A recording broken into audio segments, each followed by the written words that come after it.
Good afternoon, folks. Welcome to the SCL. My name is Tom, and I'm joined here by my buddy Taco. We're going to break down some of the European action today, starting off bright, Quantum and CAZ. These two definitely have to see what they can bring to each other in the big battlefield. And I'm sure that both of these teams are really excited to face off, as it's a pretty important matchup for the European SCL teams. Both of them definitely looking to secure their victories for the day. Yeah, we've got some nice neck-and-neck action going on. Teams battling to really bake it out. Of course, 4 teams in total in the league, so that means the top 2 will be some of the more important teams that we take a look at. So absolutely want to make sure that that's something that you keep an eye on as we head out through our Monday. We'll take a look at the picks and bans, getting right into it one more time. It's Quantum versus CAZ. And we'll see how these guys wind up, what they ban or pick. And right away, it's going to be the Odin. Not a very uncommon ban. I wouldn't be surprised to see a Zeus and Kraken taken away as well. Zeus already being eliminated on the side of Quantum, so already trying to eliminate that AoE aspect. Sylvanas also, a little bit of AoE by way of the Wisps, of course the ultimate, but really banned out because of the push that he brings into the lane. And there's the Kraken ban out on the side of Quantum eSports, so immediately, you can tell that these two teams are trying to eliminate as much early pressure as possible, but CAZ able to pick up that Ymir, and that could be going towards support or solo. You never really know with these teams. Even in jungle. We've seen some jungle Ymir come out recently, so certainly a character that does very well. Not only is his passive very strong, but also just base value. Right off the bat, he becomes very powerful. Poseidon and Susano together, very strong choices. Poseidon's going to lock down some mobile characters, and Susano's going to be really mobile. Plus the cripple in general is just such heavy setup potential for the side of Quantum eSports already, and they combine that with the Susano who can easily pull people back in, but a great deterrence factor coming through on the side of CAZ with that Batz pickup. Yeah, Batz is going to be able to, when Poseidon drops down the whirlpool, if he has any plans, Batz is going to mess him up. Everybody's going to walk in different directions, and there's not going to be a way for the teams to really get themselves going as far as a battle plan is concerned. I like the Isis pickup. We don't really see a lot of her. She's not a complete zero in the SCL and the SPL, but she's certainly not towards the top. I love the Isis pickup against the Poseidon Susano because not only is he going to have the silence as far as self-peeling is concerned, but it goes along with the aspect of AoE that CAZ is opting for. With an Ymir, Batz, and Isis ultimates down on the field, it's pretty difficult to fight into that in those awkward jungle engagement scenarios. You know, you mentioned the silence. I love silences when it comes to abilities like Brutalize and like what Susano has with his first ability. You throw one out and you got 2 more steps, but if you get silenced, that's it. That's all you get. So Isis really going to focus on being the control mage. Quantum bans out 2 of the popular ability-based hunters, Medusa and Cupid, taken out of it. And Shibalanke, a character that has had some recent success, will be banned out, as well as Sobek. That leaves Quantum picking up the Bacchus, and then across the way, Ares and Anhur. This is a heavy control aspect, though, with the Ares pickup for the side of CAZ eSports. Ares Bots is probably one of the oldest combinations in the book because you have one or the other to burn out tons of actives on the side of Quantum, and if they're not careful, it's very easy for CAZ to go ahead and re-engage. Yeah, you only have 1 set of beads, but 2 players that burn those beads, so you're getting picked up by one of them. Definitely a bad spot for Quantum to be in. They've got Ram though, so Ram and Bacchus, just a whole ton of damage. Honestly, looking at Quantum's entire draft, Taco, it's all about damage across the board. They're looking for the heavy burst potential, especially with that Poseidon. I mean, you immediately just want to pick up an opponent or 2, put those team fights into your advantage, and considering that they had the burst to do so, it wouldn't surprise me to see Quantum finding the better end of some of these trades. But at the same time, you do have to consider CAZ has a ton of early game potential, so Quantum's looking mostly to play for the late game here. Yeah, it's absolutely what they're looking. Even though it's funny, a lot of times when we talk about Poseidon, we mention the fact that he's not a late game character compared to some of the other mages, but that's just it, compared to some of the other mages. When you're looking at mages that go really deep into the game, like Thoth, etc., those are the ones that we compare him to when we say he's not too late game. But with an Isis across the way, you're not really worried about some super heavy damage coming out in the 30th minute or so. The Poseidon pick is going to dance just as well as the other characters. Plus, with Bacchus and Poseidon, they can definitely punish that Ares should Jeron overstep it and find himself too far up in the lane. Yeah, definitely one of the more punishable characters, Ares, especially when he comes out with that ultimate no escape. He's just kind of hanging out there for a moment or 2, Kraken, intoxicate. I don't know if he gets that ult off all the time, so absolutely something to monitor for the future. Not much surprise going on in the duo lane, though, for Ram to be finding the better trade of that out clear potential. I mean, with astral arrows, it just makes it all too easy for that initial wave clear. Yeah, just able to not only just deal extra damage, but also penetrate and hit multiple options at the same time. Certainly a strong choice. So the Ymir will not be in the jungle. Instead, Minos will be Minos, excuse me. I remember speaking to him earlier, and he actually, I've been calling him Minos, but it's Minos. So a little correction there. Big freeze coming out from Minos right there. Actually, big plays. Half damage on the jungler. Big crit coming out from the monkey, but it's not enough to bring Hyperionnn down just yet. It's pretty crazy how much a 70 damage crit at this stage of the game can deal so much chunking of damage to that Susano, especially for Hyperionnn. But it looks like OverPowered's taking just as much poke from that creep wave. That's really the key there, and this is probably one of the only times where that crit is very important to these Batz players, especially these days, the way the itemization is, and that you really, you kind of, once you see that critical strike happen, you almost always see the monkey stick to the target and stay on it. But right here with these first couple of waves, these minions deal so much damage that OverPoweredUSB just really couldn't stick onto them.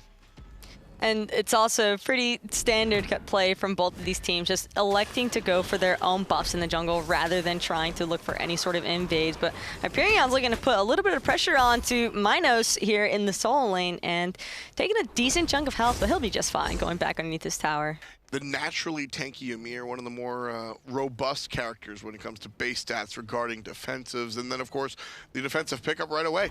Starting item of the Mark of the Vanguard. Anticipating that, one, he's going to be taking a lot of damage from these minions because he's going to be so active in the battle. And two, there's, of course, I think he was coming into the lane expecting some of that bluestone damage from the jungler. So you're going to be careful of that as well. Of course, and you can never really go wrong playing the Guardian in the solo lane with the Vanguard. Yeah.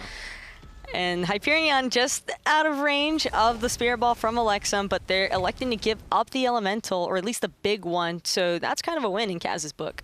Yeah, for now. Right now, players just looking for any sort of advantage that they can find up against the opposition. Hyperionnn gets frozen, doesn't know that the monkey's here, Beats is out, beautiful wall coming out from Minos, and he's rewarded for it. First blood, going to CAZ. That was an absolutely beautiful wall on the side of Minos. Just perfect execution, really. Completely read exactly what Hyperionnn was trying to do as far as the escape is concerned. And Hyperionnn was predicting it as well. The Batz ultimate, he had the beads preemptively, but it didn't even seem to make a difference at all. He's just cleaned up right away. Yeah, just a little bit too fast on the wall right there for Minos. Nice play coming out for the guys on CAZ. Quantum here, they've got to look as... the first blood bounty is about 500 gold, and so CAZ has that and a little bit of extra change as they're able to farm out while the player's sitting down, but just barely. So that's the beginning for now. We'll see how the rest of this dual lane goes. Sometimes one gank is all you need to really set up the Guardian or set up anybody in this lane and put the other person at a disadvantage. We'll see and monitor if it's just going to be that one gank coming out from the Batz. The other issue here, too, is that Hyperion's actually still hanging around in that solo lane, which is starting to put Coach Killy at a bit of a disadvantage in comparison to Minos, who's just been free farming away, getting a lot of that solo farm. So because of that, he's going to steadily maintain his lead over the enemy solo laner, and that's always a crucial point for an Ymir. Yeah, when you're able to get that solo farm, and like we were talking, the base damage on Ymir is just so strong.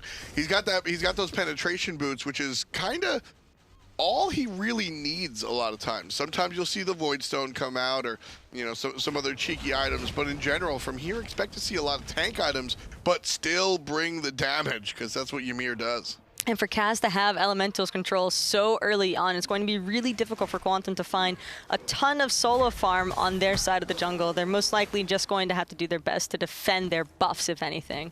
And this is one of the nice things about having the tanky character here in the solo, is that the jungler has basically turned the short lane into the dual lane, and Minos just doesn't care. He walks up, he clears the lane, he walks back. A little bit of poke is given to him, but there's no way, shape, or form, in no way, shape, or form is he close to death. So absolutely what him and his fans want to see.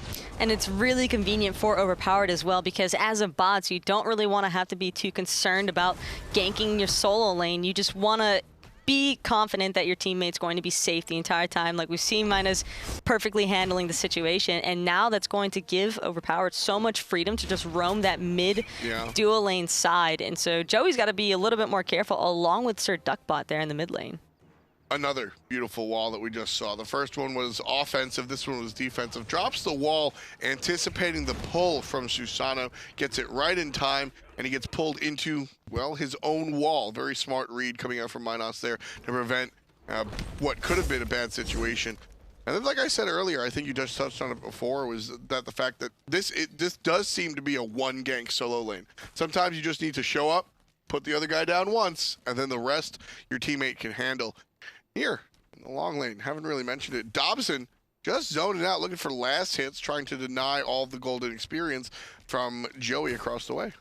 And it's a lot more difficult for Joeeey to handle because Dobson went for the more aggressive build, rushing that warrior tab eye. So he's going to have a lot more freedom as far as ganking into Joeey's concerned. And he's already displaying it, immediately forcing Joeeey to burn out those purification beads to try and avoid the pillar stun. Really important one. However, players on the right side are going to need their beads. There's the Ares getting smoked out before he even gets the ultimate.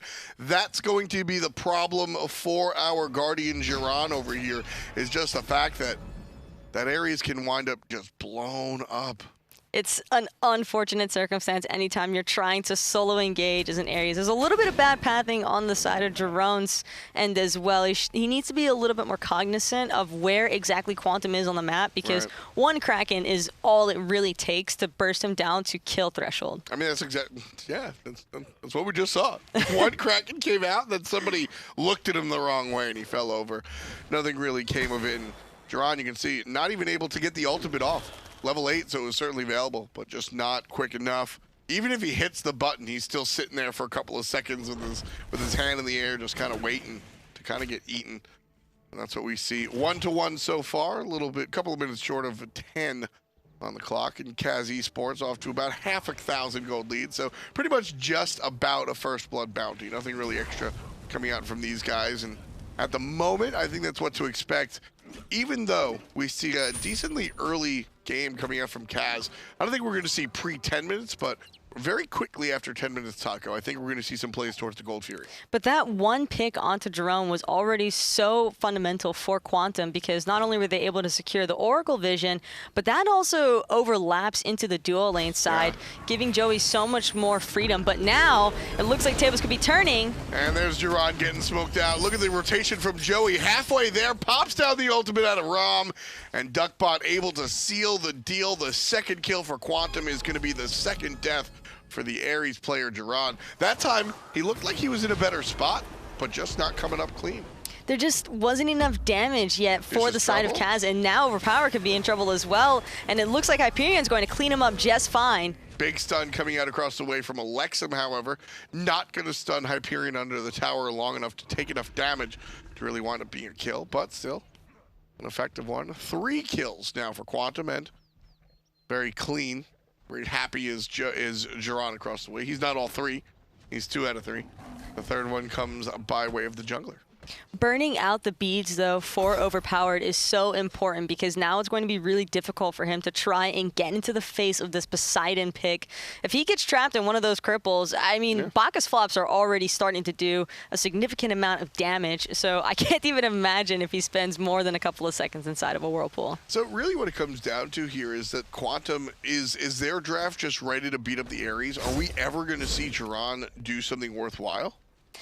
It's going to be difficult for Jeron to really get inside of these fights. What he really needs to wait for, I think at this point in time, is to try and utilize his blink a little bit more effectively, get a bit more surprise factor going, rather than just trying to engage right up in front of them, walking up to 2 people in the mid lane. Yeah, there's I think everyone kind of saw what Jeron was going for. He just ran straight and then blinked, and nobody was surprised. And you don't always need the element of surprise when you're the Ares, but it's all dependent on the situation. And this is a situation that you kind of need that surprise. You know, I mean, the Kraken is just going to every single time. In fact, as soon as Duckbot uses the Kraken in a different scenario, which we'll see happen more and more as the team fights happen, that's when you want to see the Ares pop the ultimate. 2-on-1. Minos chases away the Hyperionnn with the ultimate, and that should be that. But Sirduckbot's speeds are still down for an additional 20 seconds, so this could be the perfect opportunity. Jeron spots his moment, and he's looking to go in. This is the burst damage they've been waiting for, and finally they're able to pick up the kill onto DineOhSaw and Sirduckbot, just a little bit off guard in the jungle. That's all that they needed, and the Ares ultimate finally comes through. Elexum helping out as well, dropping down the circle of protection, and this time around, not so protecty. Definitely wants to be a little bit more aggressive. Shots from Joeeey, not gonna do it. And CAZ eSports take away the Gold Fury, our first lead of the game, just underneath 2,000. Absolutely beautiful engagements all around from the side of CAZ, securing the kills and the Gold Fury. That's a comfy little lead that you can get established early on. And I'm sure that that's all that they were really waiting for. Yeah, that's what you're looking for out of these 11-minute engages.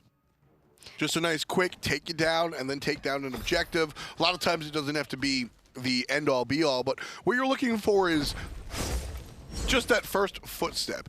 You know, you're trying to climb a mountain here, and you need that first little rock to really place your foot on. Not to mention, that just opens up a ton of map pressure for CAZ and will make it a little bit easier for them maneuvering throughout these jungle routes, especially for Jeron, because on this Ares pick, I mean, the element of surprise is really your best advantage, especially if you're trying to engage a lot more aggressively with a blink pickup prior to being level 12. So it's absolutely perfect for him, because with gold being down, I mean, they don't have to really worry about engaging in the solo lane side now. Yeah, there's nothing really to be concerned about. Hyperionnn, he drags 3 players on top of him. Coach Killy making the early rotation, sets up Sirduckbot.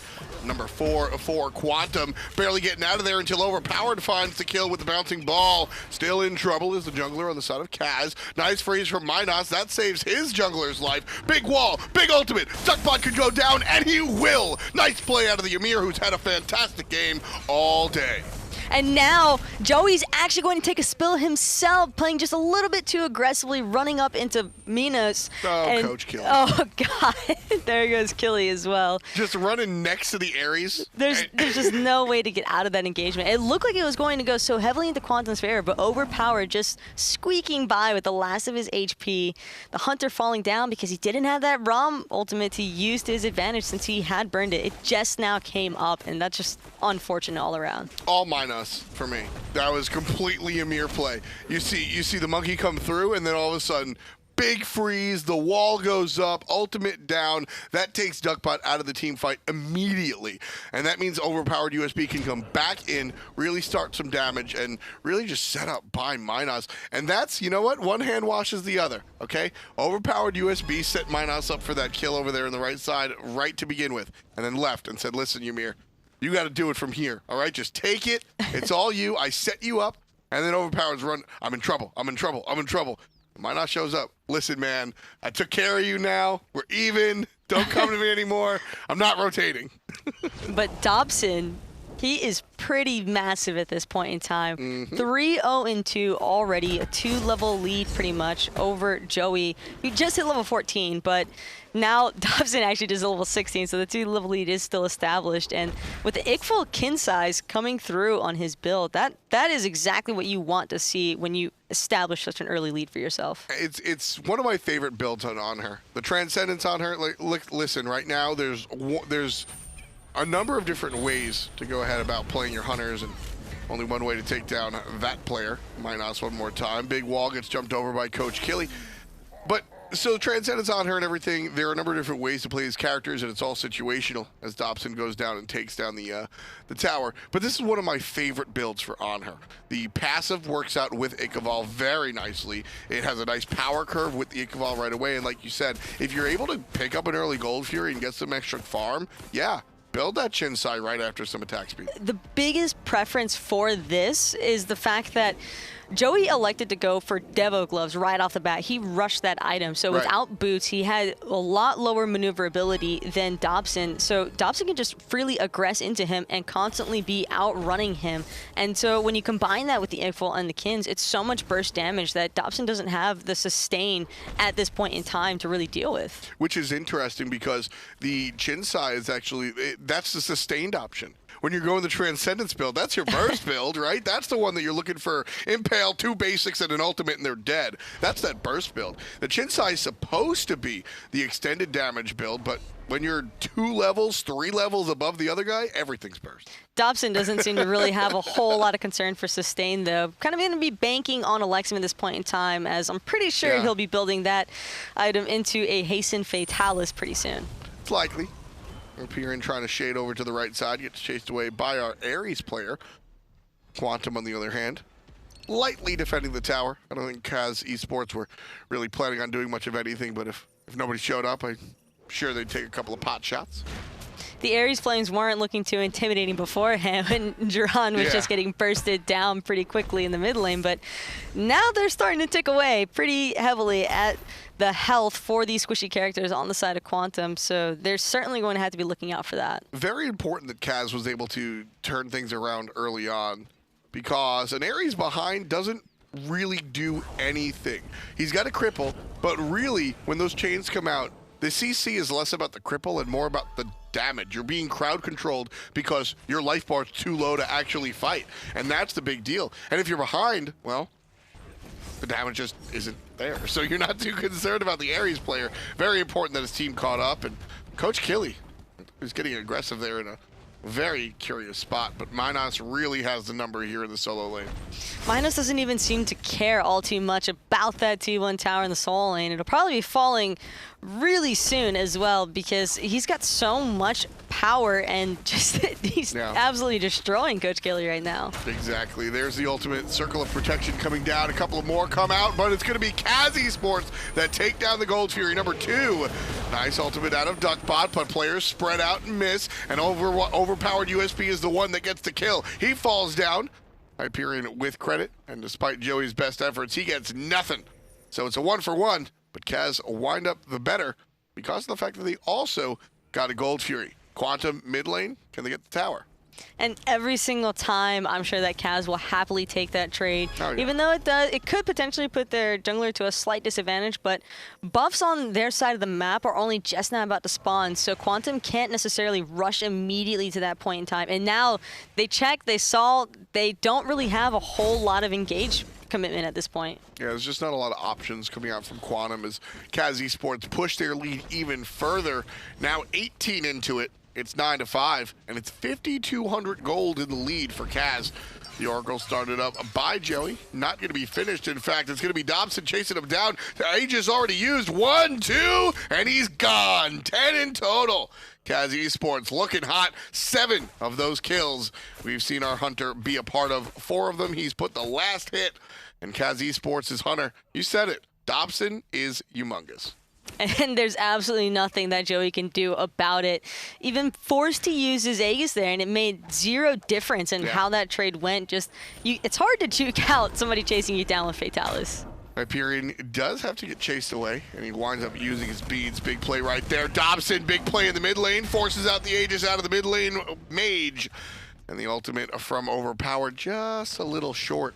So a misstep coming out from OPUSB, but his team is going to pick up the Portal Demon unless Coach Killy has something to say about it. Down comes Minos' ult, a little bit of a spirit ball, and the blue team secures the portal. I don't think Coach Killy really wants to look for anything else on this point in time, knowing that the entirety of CAZ eSports is right there. So he's just going to have to back off, and that's probably the worst part, is just watching the enemy team secure that Portal Demon and knowing that you're completely exposed. Yeah, there's nothing that you can there's nothing that you can actually do, excuse me. So kind of a rough spot for Quantum to be in right now, as they're just watching this lead step by step. That's really, you know, first it was 500 gold, then it was 1,000. We literally saw the 500 gold jump ups from the first blood, and then 1 invade, and then of course our tower over here is going to be 500, but Dobson selected the 500 earlier on. The first big jump was the Gold Fury that we saw that brought them to 17, and now it's 6,300 catapulting off of that tower that we see Minos take on the right-hand side. And this is where it starts to become incredibly scary for Quantum, because they have no chance to fight into it. And Hyperionnn, where'd you go? Just quick. Just quick. Man, that was... Whew. Player disappeared right there. Almost 2/3 A little bit of a kills. Houdini. Yeah, just where'd you go, man? Not there. Not there. Same thing with the tower. Tower's a little jealous, wants to pull the same act. But in the sky, it's Ram. No damage. No damage. That's the problem for Quantum, is that they're just too far behind. I mean, look at the build. He's got the Devo gloves and the chin sai, which I don't love, but whatever. The damage just isn't there. He hits 2 shots on the monkey, and OverPoweredUSB just shrugs it off. In fact, he walks and he clears another wave. Overpowered didn't have to be concerned, though. Knowing that Elexum was right behind them, still had his Ice's ultimate, if anything, to provide just that quick burst heal should he have been in danger, but just completely unnecessary. Quantum couldn't even step up to their own tower. So you're a Hunter player.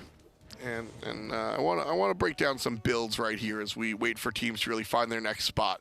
So when it comes down to chin sai, I always look at Hunters. I think that you can oversimplify the Hunter builds into 2 categories, right? You get your power, which comes from trans and even Devo gloves, and then you've got your attack speed, which usually winds up with the chin sai. The chin sai doesn't scale off of power at all. It scales off of attack speed. And then you look at critical strike, which does scale off of the power. So usually I put those in 2 separate categories. But we see right here the Devo gloves and the chin sai. So I don't think, I mean, I know that the power doesn't come into play with the chin sai. Is this build out of Rum strictly, I want the lifesteal, that's why I went Devo gloves, and I'm an attack speed based hunter, so I'll go with the chins? The issue here with Joeeey is that he shouldn't have rushed the Devos right off the bat against such a heavy lane pressure opponent like Anhur. When you face off against an Anhur and you know that he's going to be electing towards the boots, and you could tell by the way that Dobson started off his build that he just wanted to rush boots, look for as much lane pressure as possible. At that point in time, if you're building the Devos right off the bat, you either have to play incredibly passive, which is pretty difficult to do against the Hunter player that just wants to be up in your face, or you just need to maybe forego the immediate Devos rush, and I would have ideally liked to see him build boots first and then look to pick up the Devos to determine whether or not it was still a good idea to just rush that life stain right, or the sustain right off the back. You're going to need the boots, so it gives you a moment to sort of think about things. Left side, Gold Fury being aggressed on by CAZ. Right side, nothing being aggressed on by Quantum. I think they saw OverPoweredUSB, but got a little bit distracted. Wanted to go for the Portal Demon, not available. Instead, turns to the big boy, Fire Giant. Aggressed on it, Gold Fury goes down across the way, half HP, and they're not going to take it down fast enough, Taco. That's what they wanted to do. They wanted to get Fire Giant while the Gold Fury was still being aggressed, but not quick enough. Coach Killy jumps away. Elexum unable to find the stun ball, but Thorn's not good enough. And Jeron gets the kill. But now that Fire Giant is looking pretty tasty to the side of CAZ eSports, and with Coach Killy already being taken off the table, the burst damage is there for CAZ, and that FG is going to go their way. Yeah, Duckbot tried, but he did not come up clean. Overpowered gets 1, Overpowered gets 2, and Sirduckbot will suffer. Elexum picks up Hyperionnn sort of on the okie doke, and 4 players down on Quantum's side brings CAZ eSports up to 11,000 gold lead right quick. And with the Fire Giant, that Quantum kind of forced into their hands, they're going to go ahead and push up the mid lane. That's one of those risky calls, though, where when you can see a game already starting to slip away, nothing wrong with it, but as soon as Minos came through, showed presence as Ymir, you know his entire team is going to be aware. They're immediately just Gold Fury straight over to FG, and now because of it, it's snowballing out of control. So this is one of those situations that I love revealing Ritual, but in a world where Flickering and Frenzy exists, purchasing that item kind of, why would you do it, right? That's the one spot where you need it. You know that they're going for the Gold Fury, right? Go for the Fire Giant. I actually really love the call, and I give an applaud to Quantum. Minos being there, not enough to get me off, even with the Ymir ultimate. But you got to see where the rest of the team is. You pop that revealing, you see them at the mid lane, you judge your damage, and you say, look, we're not able to take this Fire Giant down. Full retreat. This way, if they decide to start it, you can maybe reassess and try your own thing. But CAZ eSports only went for Fire because Quantum had sort of forced them into it. The other thing to note, too, is that while things are looking pretty grim at the moment for Quantum, if they can find just that one solid Poseidon Kraken, give Joeeey a chance to free cast some of his ability and just in-hand damage, all they need is 1 or 2 picks. I really think with 1 or 2 picks, they can delay the game long enough to get their draft online, because theirs is certainly a more late game oriented draft. And while it'd be incredibly difficult to fight into CAZ at this point in time, fighting underneath their 2 remaining Phoenixes as soon as this T2 goes down, which I'm sure it will momentarily, that could be their best bet. Yeah, I'll have to agree. And for what it's worth, Sirduckbot's Krakens have been on point today. He's been playing with the team for 2, maybe 3 weeks now, and his first week was not so hot. But quickly he kind of ramped up, and here, you know, he's 2-3-3. He winds up with the first blood onto Jeron, who I think we can more point towards the Ares' pathing there for first blood. But either way, the ultimates out of the mid lane mage haven't been really terrible. It's just the fact that CAZ has been able to make the team fight happen more so than Quantum's. Sirduckbot comes out, drops Kraken, and there's no follow-up, whereas with CAZ, this is what goes down. Stun out of the mid lane. All right, that one's going to miss. Joeeey's in the sky looking for some extra damage. This is a little bit disjointed. Uncharacteristic for what CAZ has been bringing all day. There's the blink in from Jeron, looking for somebody. Grabs ones to Hunter. A little bit of support for the jungle, not going to matter, but there's Elexum's ultimate. Half HP on the Phoenix. DineOhSaw in some trouble. There's the overhand smash, and he gets credit for it. OverPoweredUSB gets one, but Sirduckbot answers back. Kraken comes out, not so hot that time, and the Phoenix falls down. It's a 1-for-1, but CAZ get what they come for, and they're on the retreat. Did you see that Spirit Ball damage onto Hyperionnn? Yeah. They're the same level, and that took away, like, at least 60% of his health from one Spirit Ball. Bancroft, he was lower than 100. He's got routed to Hootie, and it was after the wing gust, so the Spear of the Magus got built up. Chunking with the Spirit Ball. CAZ eSports, of course, same level, but one's got the Fire Giant, so. And now they also have a ton of gold in hand, which I'm sure they'll be more than happy to spend. And it's no surprise. And I actually really like what Dobson's choosing to do here, going through with the Odibo build. Love it. It's not one that we've seen too often. Love it. But it's perfect in this scenario. I absolutely love it. Like you said, it's perfect. One, you're going to see the group up from Quantum, and it's going to be able to punish that. But also, this is sort of what I was alluding to before, in that, you know, you sort of have 2 schools of thought. The attack speed, full thought process, the damage from the Chin side, the percent health, it scales off of the attack speed so well. You've got the Chins, the Fatalis, and the Odibo next to the Ikaval. That's so much attack speed. Look at him go. And that's without the Chin side damage on top. So, I mean, I love the build coming out from Dobson. We're seeing the crit being built into by Joeeey now. The crit builds do come on a little bit later, but, you know, not loving the build so much because I think the Chins kind of stick out like a sore thumb on the side of the ROM. In this circumstance, he probably should have elected more for a pen item as opposed to the crit, considering that he's got to face off against an Ymir and an Ares, and those are going to be the 2 candidates in his face the most. So with a crit item, even with the Kins online, it won't be enough really to stop them from just standing right in front of him. Yeah, it really should have had to be a penetration on him. Free Fire Giant going the way of CAZ eSports here. It's very interesting that the way these builds have come out, because there is a lot of freedom. There used to just be, well, build what Zapman builds. You build Devo gloves into boots, into 2 crit items. One's Rage, one's Deathbringer. You build a Titan's Bane, and the math is wrong, but nobody knew that in Season 1. That's what you did. Nobody cared about it in Season 1. Because the thing is, math won't always necessarily say what's the best, but at the same time, like, math isn't always right. As weird as that sounds, it's not always right when it comes to Hunter builds. You got to know the correct math equation. You got to figure out what's right and then what feels right, because sometimes they're 2 very different things. Rally over there as Quantum starts to fight off of the Phoenix. Very intelligent positioning, but they need to fight more in that red circle. Instead, they let CAZ push up, and Hyperionnn falls down. Dobson getting a kill on the DineOhSaw. It's 1-1. Nice ultimate coming out of Hyperionnn, but Coach Killy's in trouble. He's gonna get walked down by Dobson. Jumped over. Hyperion's gonna get walked down by Dobson as well. Hyperionnn gets the kill. Dobson's not able to get him before he figures one out.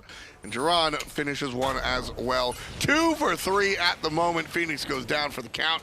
And CAZ eSports, well, still positive. That Phoenix was left standing for way too long, considering that it was a half-health Phoenix. Would have liked to see Dobson just pick that one off really quick. You've got the build to do it, but a little bit kill hungry there on the side of CAZ. It's just going to delay things a little bit more, which is, of course, probably in Quantum's favor, but at the same time, this is certainly still... You think Joeeey buys pen last item?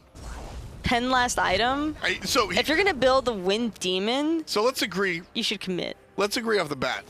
The build needs penetration. 10 pen from Fatalis isn't enough, right? She's so mad. He's committing. I said it. You got to commit. As soon as all the Wind Demon, you can't have a Wind Demon and not attach an additional crit item to it. You might as well just full on commit at this point in time. Does he need pen instead? Yes. But he's opting for the crit commit. Yeah, it's just the chins. It's just the chins it's just the chins. It's like me coming out here with a beautiful suit, nice shirt, right? Let's say blue suit, white shirt, and then like a lime green square tie. He is still a Ram though. It just doesn't fit. But he's still a Ram. He still has that attack speed stirred in his kit. He's got the astral arrows, which will provide an additional slow should he be able to get those off. But he's not a Thanatos. He doesn't have built-in He'll pen. still chunk. You'd be amazed how much damage this build can provide. We'll take a look. DineOhSaw jumps into 3.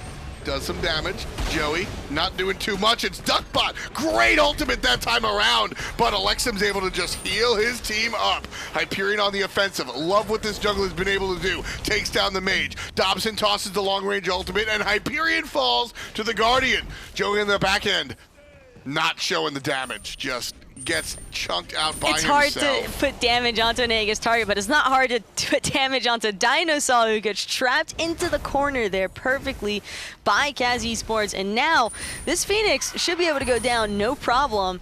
As for whether or not CAZ are going to try and engage on the Titan, it's already half dead. But their carries are low enough for that Poseidon to still be a threat. So taking the safe route and just moving straight towards that left side Phoenix, might as well pick them all off, have as many fire creeps as possible rushing into that base, and then with the fire creeps and only 2 members standing on the side of Quantum, this should be CAZ's game.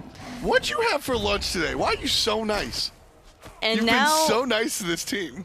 I mean, sometimes you just gotta back before you attack. I try to give players the benefit of the doubt as far as decision making is concerned. If they feel uncomfortable engaging, if Poseidon is considered that much of a threat to a team to where they feel better just picking up a Phoenix and then backing when only 2 members are left standing, it just goes to show that there's a decent amount of discipline still on the side of CAZ. And whether or not that's the right or the perfect decision, I shouldn't say right. I like the way But whether that's the perfect decision or not, either way, CAZ still have a very comfortable lead. So why risk throwing that for a potential Titan secure when you can just have tons of fire creeps pushing in and then an FG on top of it? I'll agree with you. All right. I'll give it to you. Risk versus reward. What's the risk? What's the worst case scenario? Let's say worst case CAZ scenario goes in and they get wiped. What happens then? Then Quantum gets more time to farm. They have a lot more time to build up their base defenses as far as warding is concerned, and just overall team prepping as far as re-engaging into CAZ is concerned. Like, Quantum still has a draft that can deal the damage to eliminate CAZ pretty quickly. Yeah. There's still a decent amount of risk in play if Quantum are being recognized as a threat factor for them to back off. And right now, CAZ effectively minimalized that risk. They've picked up the Fire Giant. They've all backed. They definitely, 1040. You see that number? That's a scary number, Taco. Dobson also has an Aussie now rather than that Ickful, which was an excellent trade out because that little bit of sustain is going to make a pretty big difference as far as that commit factor from Hyperionnn, who's been loving diving straight onto Dobson in the back And line. honestly, Hyperion's been doing work, but Frenzy means fight. The Kraken just whips! Sirduckbot, no! That could be the end for Quantum. OverPoweredUSB takes down Sirduckbot after the missed ultimate. Coach Killy gets walled off. Mid lane, Phoenix respawned, about to get taken down as well. Left side, a jump over the wall, helps out. Hyperion's in trouble. OverPoweredUSB doesn't have the chase mechanism, but This Titan should go down, and now with the Icy's ultimate, no problem, no risk, just 100% CAZ's game. Yeah, easy peasy coming out for the Europeans here, finding the win against Quantum. Rough stuff coming out for Quantum. Down 20,000 gold for the majority of that match. Tough. Now, if you want to see a change from Quantum, what are you looking for? As far as drafting was concerned, Quantum's draft was actually a pretty solid draft. I would just like to see itemization as far as their carries are concerned early on to try and combat a little bit more with the aggressive playstyle that CAZ has, as well as just taking up a lot more guaranteed fights. They were doing it initially, punishing the Ares every single time he was trying to work his way through the jungle because they knew that he had the blink, so he didn't have much of an escape factor as long as they put him into combat, but they kind of lost sight of that and then just started letting Jeron have his way with them. And that's really where it all started to fall apart for Quantum eSports. So